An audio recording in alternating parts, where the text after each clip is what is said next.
मी संजय मोहनराव पाटील प्रभाग क्रमांक 9 मधून माझी उमेदवारी नगरपालिकेसाठी असून मी निवडणूक लढवत आहे। मी गेले 25 वर्षे झालं या भागात कार्यरत असून विविध योजना ह्या भागात मी राबवलेल्या आहेत। ह्या कामं करत असताना नगरपंचायती टाईप जास्तीत जास्त सुविधा देण्यासाठी मग तो ग्रामपंचायतीचा फंड असेल, तुमच्या पंचायत समितीचा असेल, जिल्हा परिषदेचा असेल, खासदार उदयनराजेंचा असेल, या माध्यमातून मी बरीच ह्या भागात कामं केली। ज्यावेळेला त्रिशंकू भाग होता तो त्यावेळेची परिस्थिती अशी होती, शाहूपुरी मोजण्यासारखे 2च रोड होते, तिथं कुठलीही गटर व्यवस्था नव्हती। गृहनिर्माण संस्थेच्या माध्यमातून लोकवर्गणी गोळा करून तिथं ती कामं केली जायची। आणि ज्या वेळेला ग्रामपंचायत स्थापन झाली त्या ग्रामपंचायतीच्या माध्यमातून विविध आपण कामं केलेली आहेत। उदाहरणार्थ मोफत शवयिका साहित्य असेल, ते असेल, कनेर पाणी पुरवठा योजना असेल, 43 सालचा दृष्टिकोन लक्षात घ्यायचा लोकसंख्येचा, त्या पद्धतीने ती योजना आपण कार्यान्वित केलेली आहे। त्यामुळे कायमस्वरूपी शाहूपुरीतला पाण्याचा प्रश्न मिटलेला आहे। रस्ते असतील, गटारे असतील, तुमच्या विरंगुळा केंद्र असतील, ज्येष्ठ नागरिकांची मागणी होती की बाबा आम्हाला विरंगुळा केंद्र असावं, त्यासाठी आपण श्रीराम कॉलनीतसुद्धा विरंगुळा केंद्र बांधलेलं आहे। तिथं आता 100च्या आसपास वयोवृद्ध लोक आपले कार्यक्रम, मीटिंग वगैरे सगळे आयोजित करतात। भविष्यातसुद्धा जेवढी ज्येष्ठ नागरिकांची मंडळं आहेत त्या प्रत्येकाला एक विरंगुळा केंद्र निर्माण करून द्यायचं, हेही आपलं ध्येय आहे, उद्देश आहे। त्या पद्धतीनं आपण काम करणार आहे। विचार करायला गेलं तर आता सध्या नगरपालिकेचा टॅक्स प्लस तुमच्या एली टॅक्स हा दुहेरी कर आहे। त्यासाठी आपण सिटी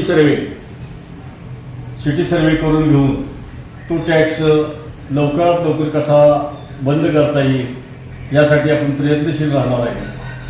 त्या भागातील प्रामुख्याने लोकांची एक मागणी आहे की आम्हाला बस सेवा सुरू करावी, तर त्यांचे म्हणणं बरोबर आहे, कारण बस सेवा नसलेली आज रस्त्यावर सुद्धा ट्रॅफिकचं प्रमाण फार झालेलं आहे, 2 व्हीलर ॲक्सिडेंट होत आहेत। तर मी निवडून आल्यानंतर बस सेवेसाठी सुद्धा पूर्णपणे प्रयत्नशील राहणार आहे।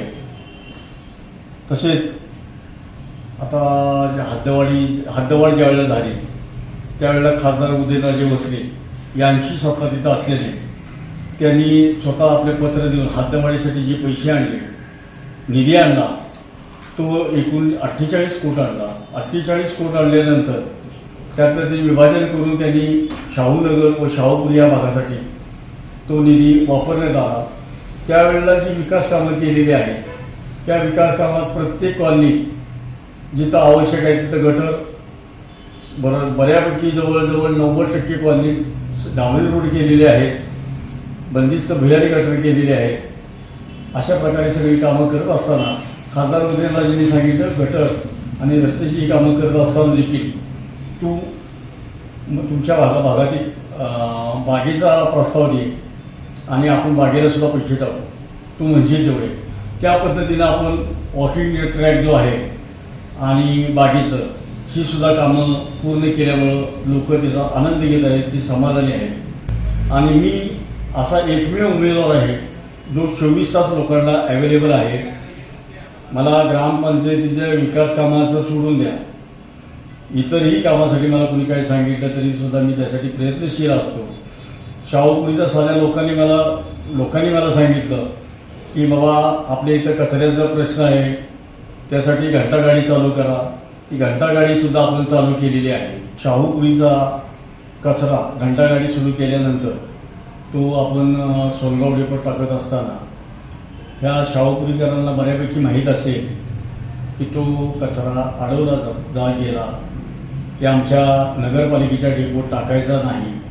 त्यावर उदय महाराजांनी ठाम भूमिका घेऊन ती सुद्धा लोक नागरिक आपलीच आहेत आणि कोणी अडवण्याचा प्रयत्न केला तर खबरदार म्हणून असा त्यांनी इशारा केला आणि तेव्हापासून तो कचरा तिथे टाकण्यात येत आहे.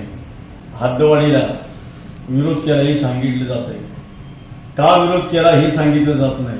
म्हणून आज वेळ आहे की सांगतो की हद्दवाढीमुळं लोकांच्या घरपट्ट्या वाढल्या जाणार होत्या, परंतु त्याप्रमाणे त्यांना सेवा मिळणार नव्हत्या. आज परिस्थिती 5 वर्ष झालं बघत आलेलं आहे.